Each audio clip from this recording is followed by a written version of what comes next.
Aviva, thank you so much for coming to the show. I'm so grateful to have you today and to hear about what you do and your story. Can you tell us a little bit about who you are and what you're up to? Yeah, well, first of all, thank you so much for having me. I'm really excited about this conversation. And thank you to everybody who is listening. I so I am a psychotherapist in Boulder, Colorado. I have a private practice here offering somatic psychotherapy along with cannabis and ketamine assisted psychotherapy. And for anybody who's not familiar with somatic psychotherapy, it is a type of psychotherapy where we incorporate the body into our sessions.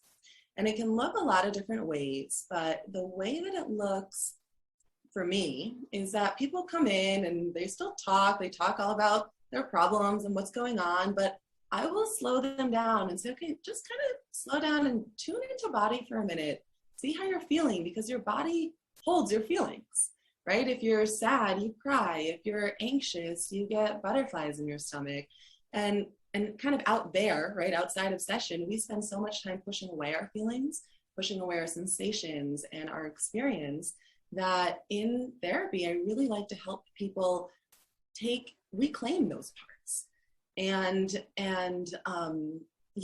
rehumanize those parts and allow themselves to really feel it and to have their entire experience. So that's the somatic psychotherapy that I offer. And then I also offer ketamine and cannabis assisted psychotherapy. Now, there's a lot of different ways that people are using these medicines with a lot of different dosages. And the way that I use it is with low dose medicine, so psycholytic therapy. And the purpose of the medicine is to help people soften their defenses so that we can go towards the really, really difficult things that they want to process. Because you can sit in psychotherapy sometimes for years, and it can be very difficult to go towards those difficult memories or those traumatic events or those hard feelings. And so these medicines help soften those defenses so that we really can go straight to what we want to process. And I combine it with a type of somatic trauma modality where I help people go towards their body, towards what they're holding and what they're feeling, so their body can really help process what's happening for them and what happened to them, so that charge is no longer inside them anymore. When we move to somatic understanding and healing, it's such a doorway into our own humanity that really seems very vast. So I just feel like once we open that door, it's a constant practice of checking in and awareness with our own bodies. And can you tell us a little bit about your practice and how you're more aware, and also to break it down to make it more accessible, you're still in a place where you're always checking in with your body, or what does it look like? So great question.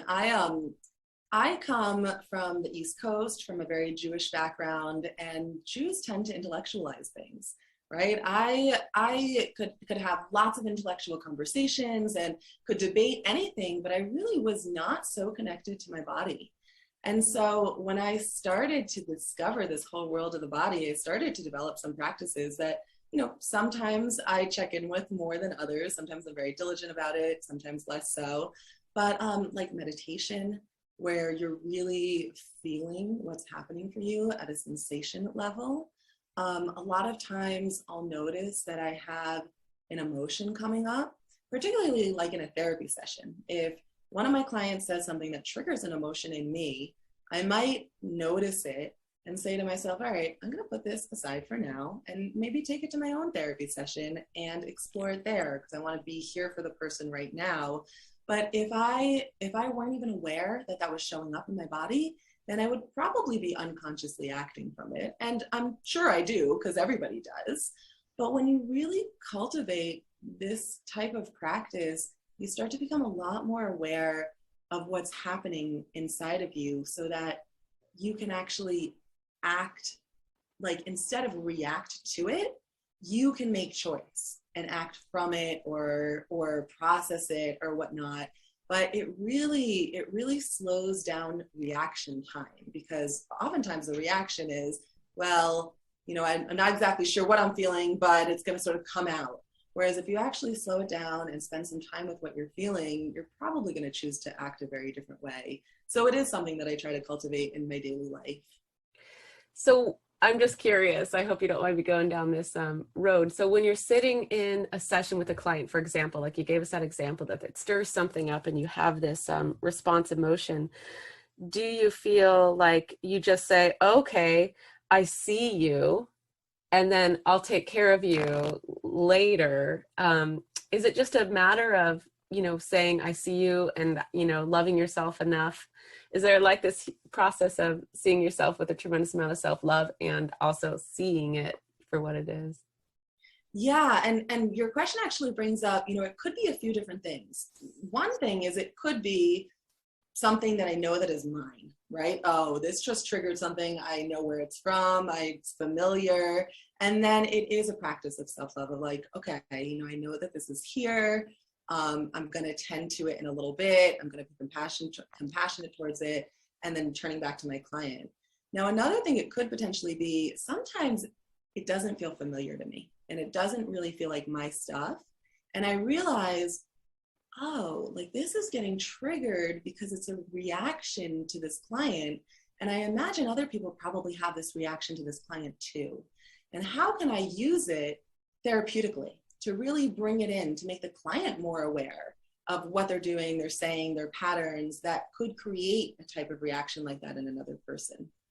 And that's an even deeper piece of really getting to know yourself, knowing what's yours and what's somebody else's. Wow, what a beautiful practice. And I know that in this work that getting out of your own way and making space is so important. Does this carry over into your everyday life? Like say you're at a coffee shop, are you able to step back like this, like you do in a session? It totally carries over. And that's actually what I love so much about being a therapist. It feels like a lifestyle rather than a job. Wow. And like I said, some days I'm better at it than others, right? Some days I'm so zen, it feels amazing. And other days, I just reacted. I just reacted really intensely. So it's this constant awareness practice that has actually made my life so much happier and healthier over the years.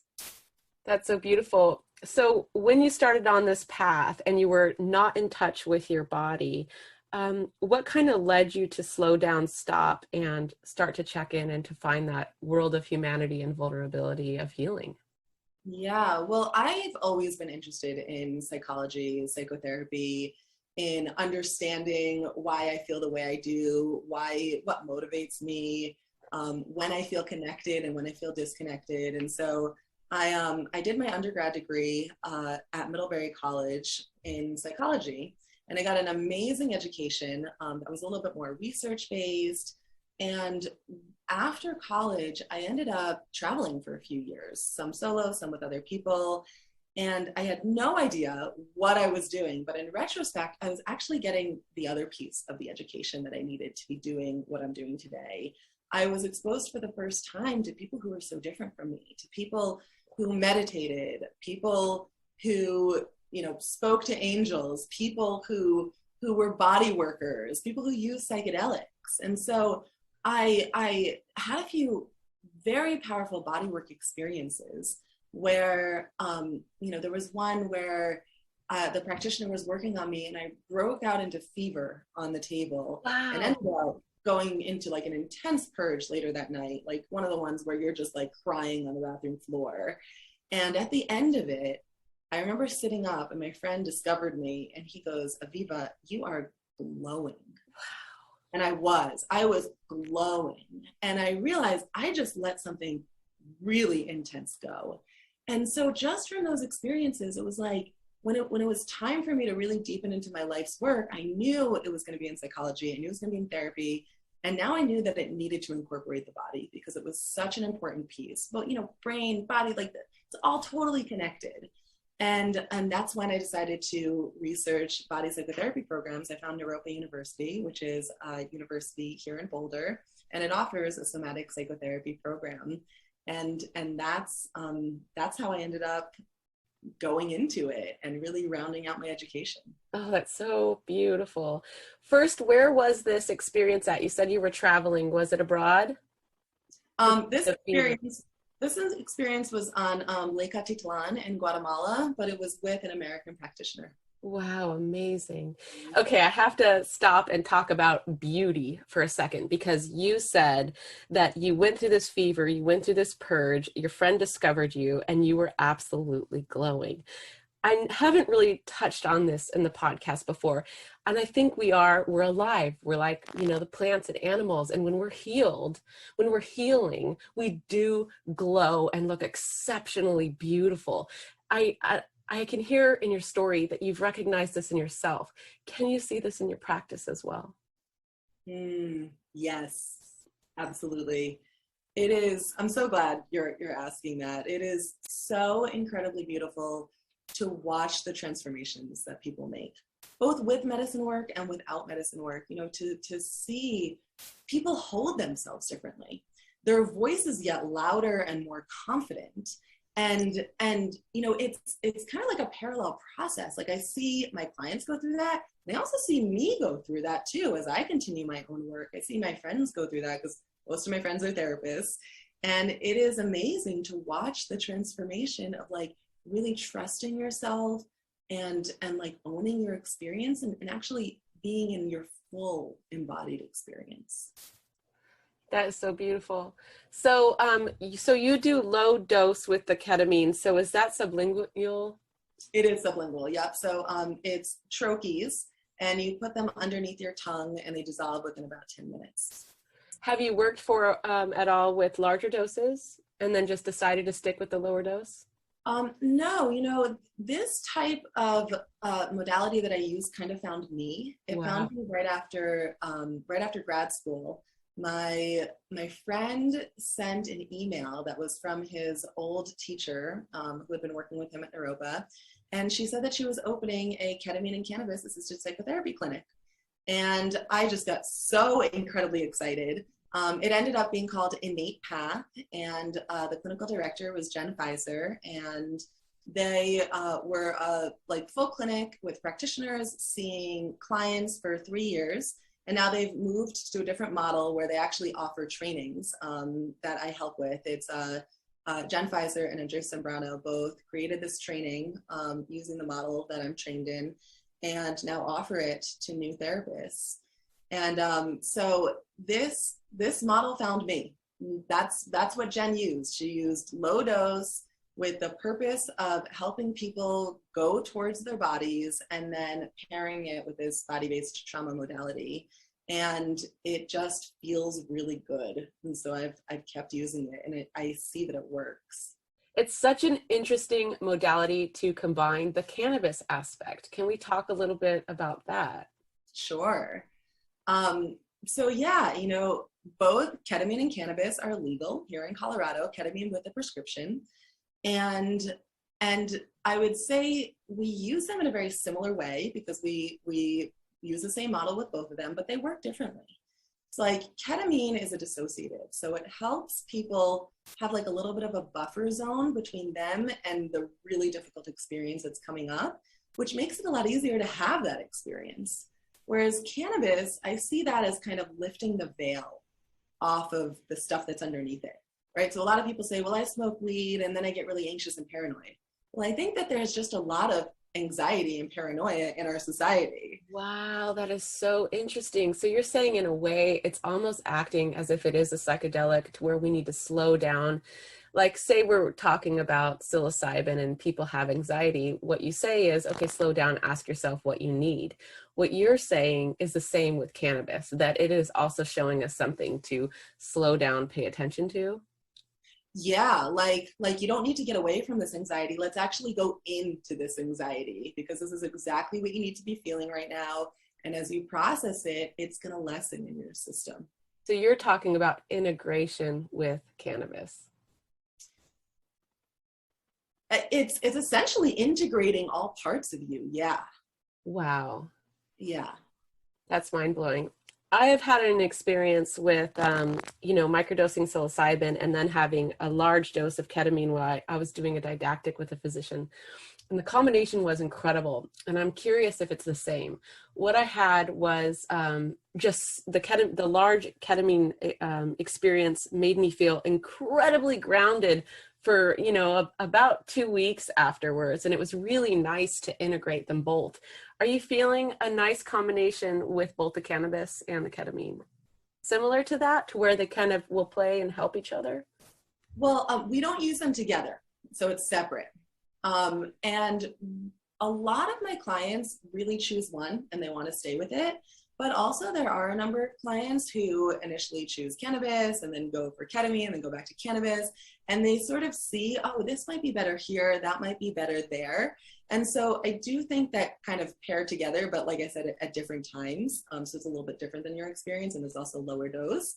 It can get at different things. I think it brings up different things and give you a very well-rounded experience.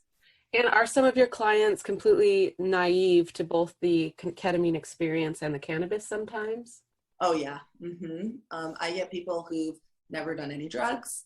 I get people who have, who smoke cannabis all day long to help with their symptoms. And then when they come in and they smoke it here, the setting is different, and it is a completely different medicine for them. Wow. Instead of suppressing their symptoms, it actually brings them up so we can work with them. Unbelievable. That's so amazing.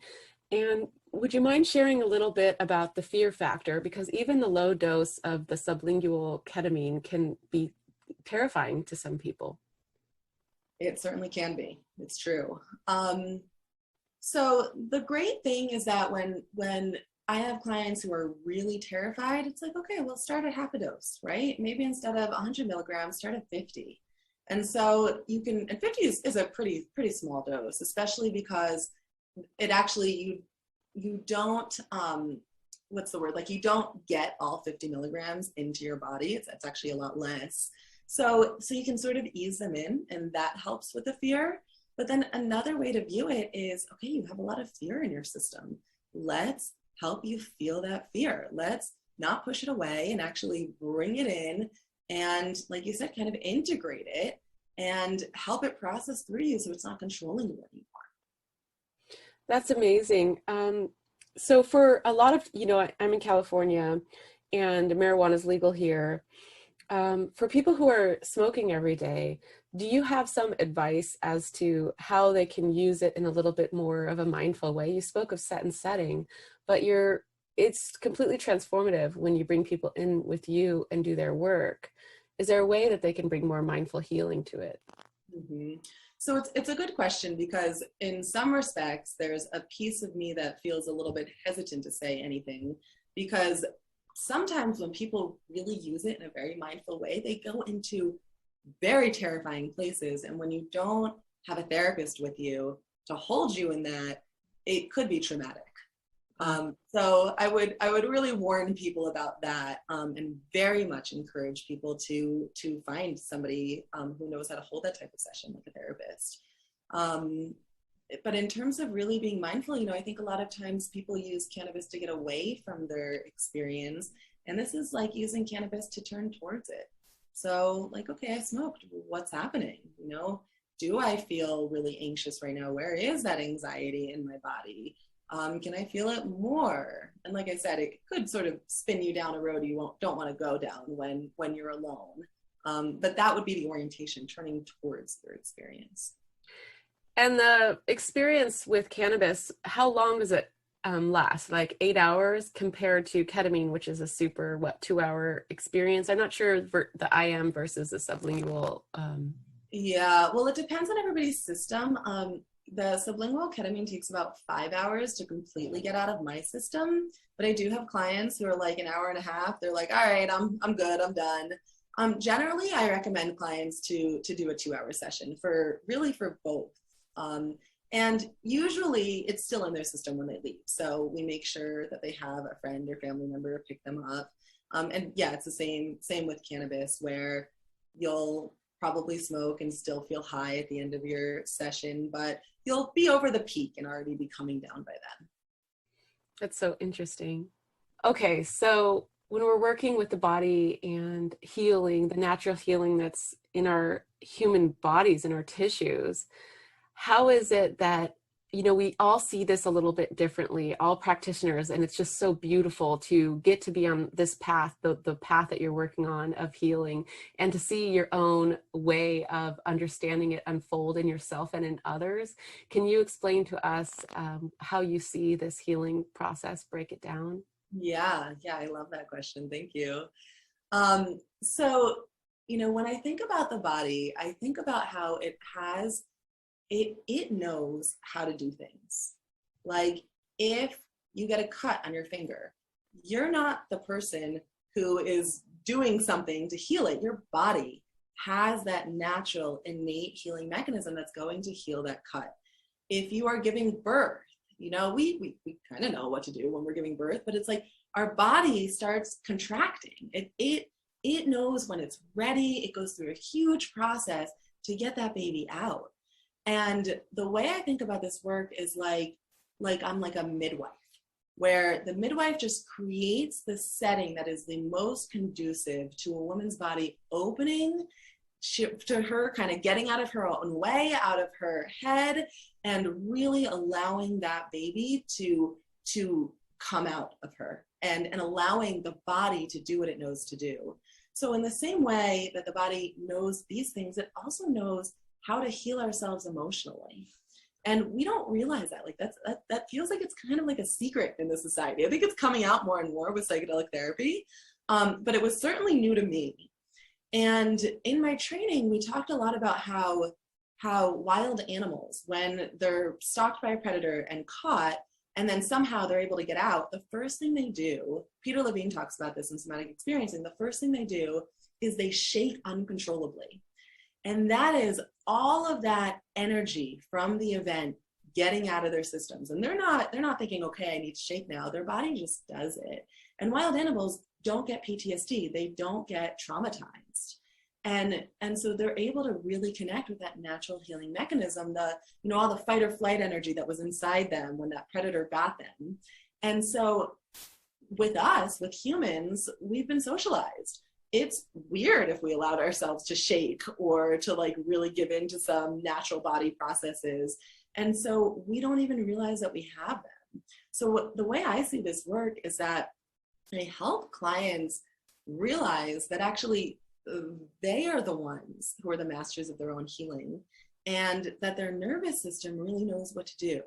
And then with the medicine, with creating safe space, with really encouraging self-empowerment, I really just kind of do what a midwife does, which is like, all right, let's help you get there. Let's help you get out of your own way, trust your body, and allow your body to do its thing to help you heal, because it knows, it really knows. I absolutely love your analogy of being a midwife. And, you know, I've always known after my first experience of giving birth that the most sacred time in someone's life is when their cervix is open. It's like your soul is so raw and vulnerable.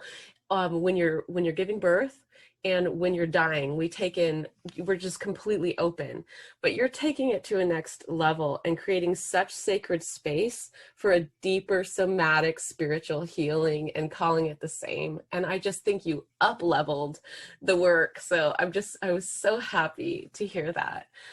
And what I also wanted to say was, yes, I mean, how beautiful talking about a wild animal. The difference between us and our nervous systems and the animals is that our first instinct and what our culture teaches us is to numb. Let's drink. I just had a horrible bad day. Something horrible just happened to me. Let's do shots. So that's the thinking. It's just so interesting that we jump to that, and we've taught ourselves to do that because we just numb and stuff. Can you speak to that? I'd like to know, what have you seen as far as redirecting people in those choices? Yeah, I'm so glad you bring that up. It really feels like one of the ills of our society, just how much we numb, because we haven't been taught how to handle these feelings. We haven't been modeled what to do when you feel this way or when something's coming out towards another person. So it's like, all right, well, let's just go and numb. And this work is revolutionary because it literally goes against so many things in the society. And it's also interesting because, you know, these medicines that I talk about, well, people call them drugs, right? And so like a drug tends to be what people imagine as like, oh, they're just numbing themselves or they're just doing this. But actually, these are helping us go towards our experience. And so it's interesting in terms of trying to get over this stigma there, where people imagine that like, oh, you're partying, you're not doing anything serious, and actually it's a complete opposite. You're really doing the opposite of numbing. So it's interesting just the way that they fit into society, but then also the way that other drugs fit into society, right? Like alcohol, it's not even talked about as being a drug. And it's this incredibly sanctioned drug in this society, and it really does numb people out, and for decades, right? So that they really never feel their experiences. And what we find is that for people who, you know, may have been addicted to alcohol for a decade, there is a lot of work that you have to do to catch them up to where they are developmentally in their age, because for that decade they didn't really deal with things. So yeah, this is the antithesis of this, and it feels really important in our society. Yeah, it's really interesting. I just, you know, I know that people reach to it, and I liked what you just said about catching people up. And they say that when people move into their addiction, they stay that age. I am curious because I'd like to, it seems like such a flat understanding. And I also, you know, it's kind of old, like we've been saying that for a long time in psychology. And I think it is, you know, maybe it's flat because it's that basic and that true. I'm not sure if I want to add more compassion to that understanding, or, you know, maybe that's it. Maybe I want people to know that if you've done that, that it's okay, that maybe it's not an insurmountable amount of work that you have to do, that maybe more things will happen more rapidly than you can imagine. You know, because these people who have been drinking, I mean, it's always a good time to change. Yeah. Thank you for bringing that viewpoint to light. And what I would say is not that like they stay that age, but that parts of you stay that age. Parts of you haven't been developing, right? The parts that have felt like too hard to face haven't been developing. And you know, I don't specialize in addiction, but when people do feel like they're really ready and able to do that work, I do think that it happens quickly. So I don't think that it means it's going to take you 10 years to catch up. I think that, all right, let's work on these parts that feel 10 years younger to me than my actual age. And let's offer compassion, and let's work, and let's catch them up here. Wow, that's so beautiful. And in your sessions, do you sometimes have such powerful openings that it transfers over to you and you're just like blown wide open in awe and touched for the rest of the day? What is that? Oh yeah. Oh yeah. I have had sessions where I am just like blasted, and it really reminds me why I do this work, why I keep coming back day in and day out. And I've had, gosh, I remember there was this one session where I was hanging out with a friend afterwards, and I just couldn't stop telling him how ecstatic I felt. And he was just like, wow, like you really love your work, don't you? And I was like, well, how could you not when people just go through these transformations? So absolutely. I'd also like to ask you about diagnoses and then healing our trauma. Have you seen a lot of work there where people will present with a diagnosis saying that they've been in, you know, seeing a psychiatrist for forever, and then they start to do some of this work where their diagnosis can actually change? Or how much heaviness are you seeing with the stickiness and the individual's belief that they are their diagnosis, and when and where can that lift, and does it? It's interesting because I don't really operate from diagnoses very much. I will if it feels very helpful to a client, like if they really identify with their diagnosis, and it seems, yeah, to have been helpful with them. But for me, I really try to just look at the whole person and see what their symptoms are, see what they're going through, and then watch the behavioral changes. So I don't oftentimes think like, oh, this person was depressed and now this person isn't depressed. I might think, oh, this person came to me saying that she really couldn't feel anything. And now we've done a bunch of sessions and she says that she can feel things and she's gotten her joy back. So I think of it in terms of that. But that being said, if you are prescribed ketamine, you do need a diagnosis. So I do diagnose, although that's really up to my prescriber. So she diagnoses. And within that, I really try to take a step back from the diagnosis and just see the behaviors and see the person as a whole person. Yeah, I just would love to see Western medicine grow, of course, and us be a little bit more flexible and fluid with that. And also, so aside from sticky diagnoses, what about pharmacology? Have you seen people who have moved away from prescription drugs that they've been on after doing the work for years and years? I have seen people move away from their prescription drugs. Oftentimes, people are coming because they don't want to be on their prescription drugs anymore. And I have seen therapists who have very particularly worked with clients who needed to get off of their drugs because they were having some sort of bad reaction, where they would lower their dosage and then do a few sessions, and then lower their dosage again, and then do a few sessions around what comes up each time they lower their dosage until they were able to get off. Oh, amazing. Can you take us back to your own personal work and with psychedelics? When you got interested, and you said that you've noticed that you have about 5 hours of the ketamine within your body. Have you dove into the education yourself with psychedelic therapy? Yes. So part of our training was that we needed to do the work ourselves. And I think that is incredibly important for any therapist wanting to hold psychedelic sessions. I think it's important for any therapist wanting to hold any sessions to do their own work. And so I've done a lot of my own work using primarily ketamine and some cannabis. And it has been totally transformative for me. I didn't know this, but I had a really hard time with vulnerability before I started grad school.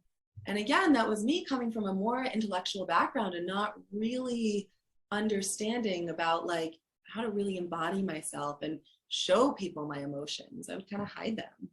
And so in grad school, that was a really big thing for me, opening up to vulnerability. And I do my regular, I also have like a regular somatic therapist too, where we don't do any medicine work. And I've worked with her a lot on it. But once I started doing medicine work, it's like, it just opened me up to new depths that I had not reached before.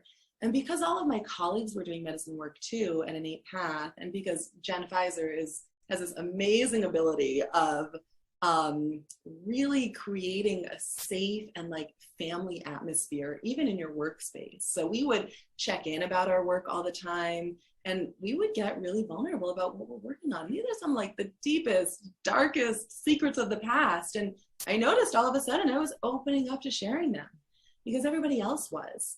Mm-hmm. And we just created this really beautiful cohort of closeness.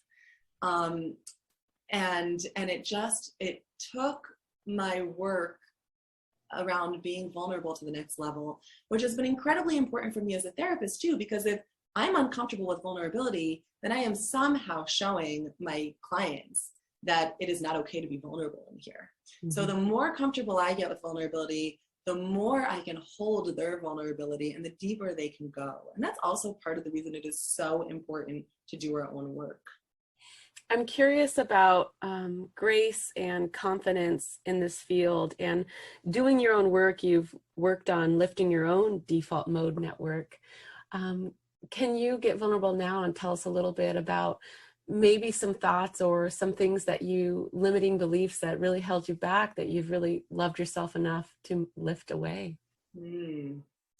Yeah, well, I will say my relationship with my inner child, with little Aviva, it has been troubled it had been troubled for a while.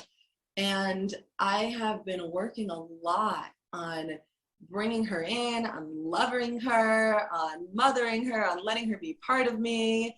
And that feels like a very vulnerable piece. And it feels like a piece where, you know, I pushed her away for so long. Now I'm integrating her and I feel stronger because of it. Amazing. And you know, it shows up in my professional development. Like when I first started my private practice, I remember I had so much imposter syndrome, I couldn't even believe it. I would hand clients the paperwork I had, and when they took it seriously, signed it and handed it back, I was like, what? They take me seriously? They don't even understand. And I noticed it was me not being empowered in myself. And as I continued to step into that role and to see myself as actually like somebody who can hold their experiences, somebody who can provide a safe space and can really be the backbone when it feels like things start to fall apart for them, I really started stepping into that role and realizing, oh yeah, like here I am, a business owner, somebody who really directs people to doing the deep work that gets at the root of their issues. It was a huge transformation for me. That is beautiful. Is it common, you know, you talk about being the backbone in difficult situations. Is that a common theme? Do you fall back to love and compassion? Is that the backbone? Or what does the backbone look like for people in these difficult times? Well, I'm noticing it's funny that I use that word because that is a word I use in my own therapy a lot. Like I want to feel my backbone, like I want to feel protected. So yeah, that's some of my stuff right there. But what I would say the backbone is that sometimes people have a really deep, really hard therapy session and they fall apart and they go into panic sometimes or fear or depression, and then they reach out. And if I were to go into panic because they were in panic, then nobody would be holding. Mm-hmm. But if I have that strong backbone, it's like, I got this, I got us, I got you, and we're going to get through this together. And I am unwavering in that. Yeah. While you might be doubting everything, doubting your existence, doubting your reference points, doubting your history, or even this therapy, like, I've got it. I believe in it. I'm going to believe for both of us. And I'm going to keep holding this container for you to go through whatever you need to go through right here. You know that I'm solid. So the backbone is sacred space for both of you to be a team in the process. Solid sacred space. Yeah. Oh, that's so cool. So usually I like to ask if there's anybody, you know, out there struggling. Do you have any recommendations for having them check back into their own humanity, vulnerability, you know, their own somatic space? Yeah, absolutely.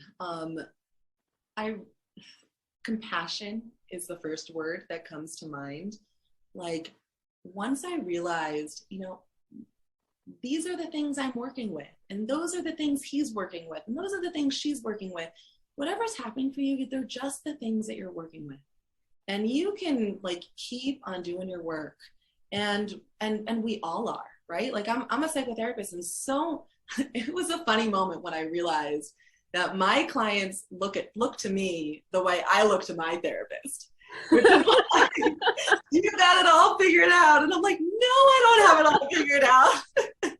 I'm doing my own work just like you are. Don't you worry about that. And so like as put together as people seem, we are all doing our own work, and we're doing it at different levels, different gradations, different everything. And so I encourage people to really just pause and check in with yourself, right? Instead of reacting to yourself, just let yourself see what's there. Like, oh, I feel like my heart feels split in two. Okay, so feel that, right? Even though it's scary, you will make it through it.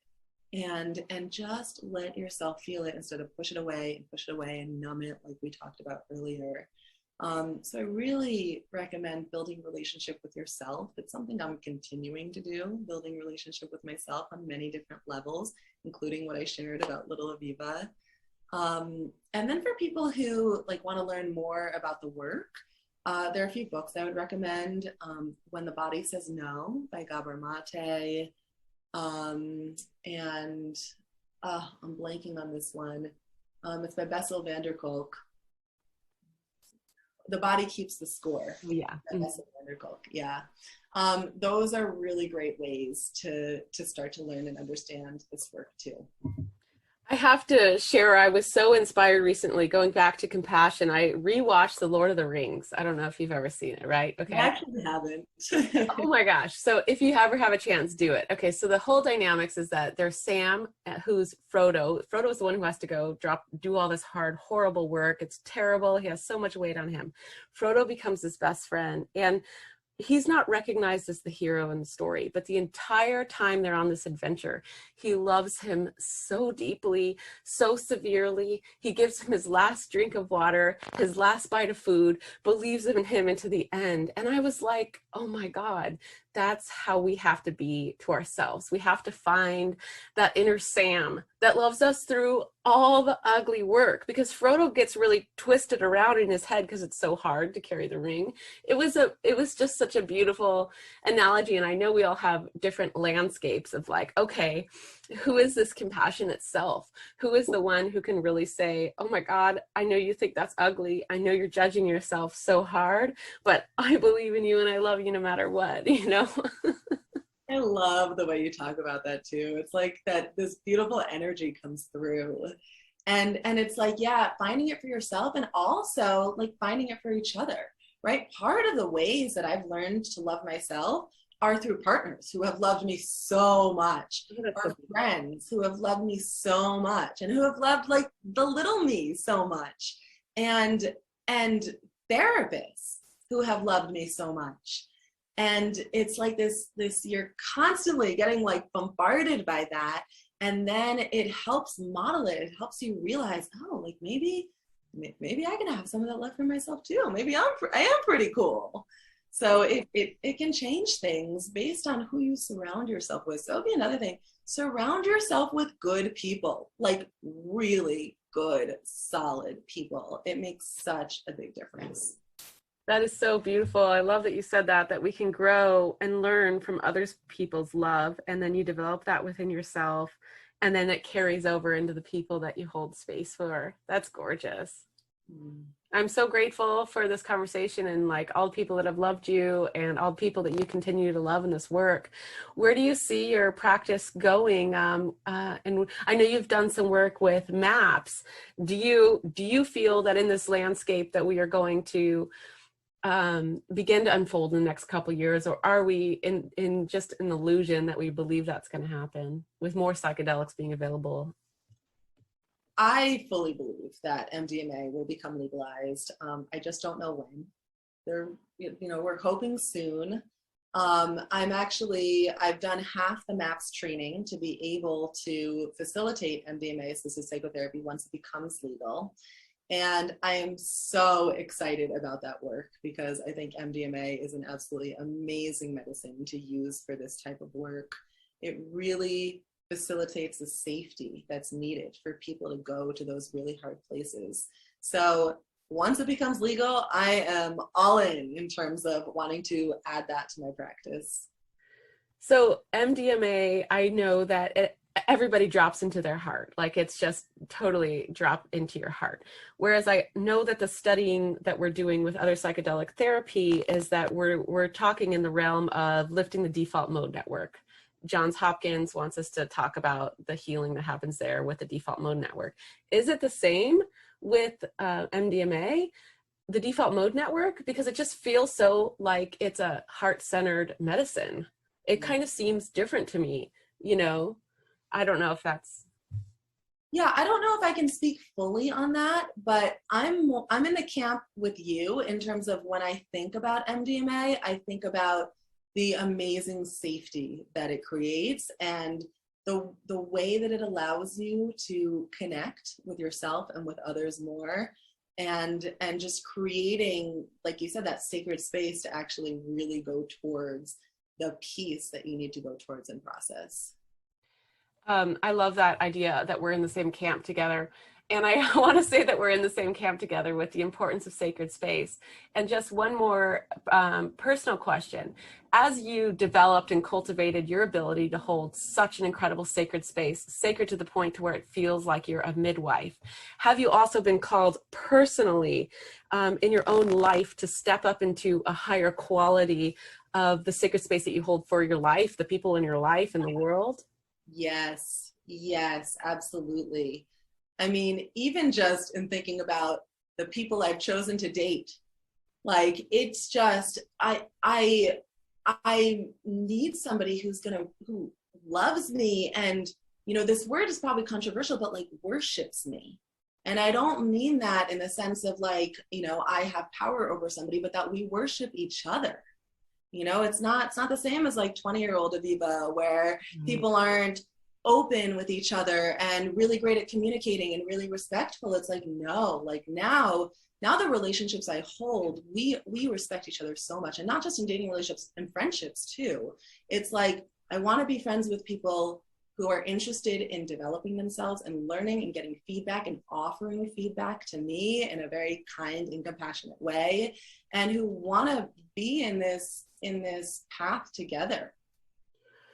Yeah, that's beautiful. I totally get that. I've been married for a while and I worship my husband, and it's sometimes really hard to get that same. So I just one more question about sacred space. If as a human, we are human and we're in this together, we're doing the very best we can, and we sometimes make mistakes.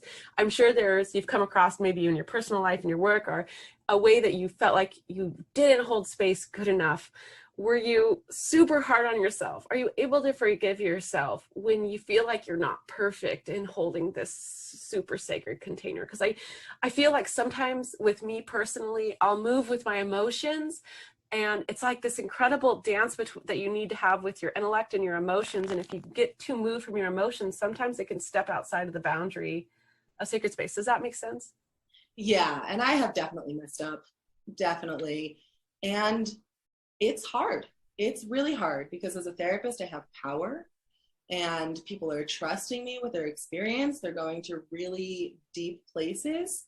Now, as a therapist, when you make a mistake and there's able to be repair, you come back and the client is willing to come back and you apologize and you work it out, it actually brings therapy way deeper than it was before. So I have found that the times when we've worked it out have been the most amazing pieces of therapy. Wow. But then there are times where we haven't worked it out, or the client hasn't wanted to come back, or this or that. And I've absolutely felt hard on myself. I've gone to supervision around it. I've talked about it with colleagues, and it's hard. But you know what I say to my clients is, you know, if you're gonna do anything or be anybody in this world, you're gonna make mistakes, and sometimes you're gonna hurt people. And if I refused to make mistakes or to hurt people, then I wouldn't be helping this many people, because I'm going to, even though I'm going to do everything I can to try not to, I'm going to. And so I've been trying to cultivate what I've been preaching, which is like, yeah, I'm going to make mistakes and it's going to be okay. Oh, I love that so much. Thank you so much for speaking to the humanity of that. I think that's so true going forward. And I feel like as women and as a woman practitioner, you know, I feel like we really want us to live up to this completely almost impossible standard. So the reality of your humanity in that is just phenomenal. So thank you so much. Thank you. Thank you so much for all these questions, these great questions and conversation. Is there anything else that you feel called to speak on that we moved past? Let me think for a second. The last thing I'll say, I guess two things. One is that oftentimes this work is publicized as like the magic button, like I'm going to press it and then I'm going to be healed. And it is not that. And I sometimes have to do a lot of psychoed with clients around that, because I see people for years sometimes. And so not only is it not the magic button, but it is also incredibly deep and difficult work. Like you're taking up all those skeletons in the closet and you're bringing them out and you're feeling them. And that is hard work for people. And then the second, or actually, I think that's all I wanted to say.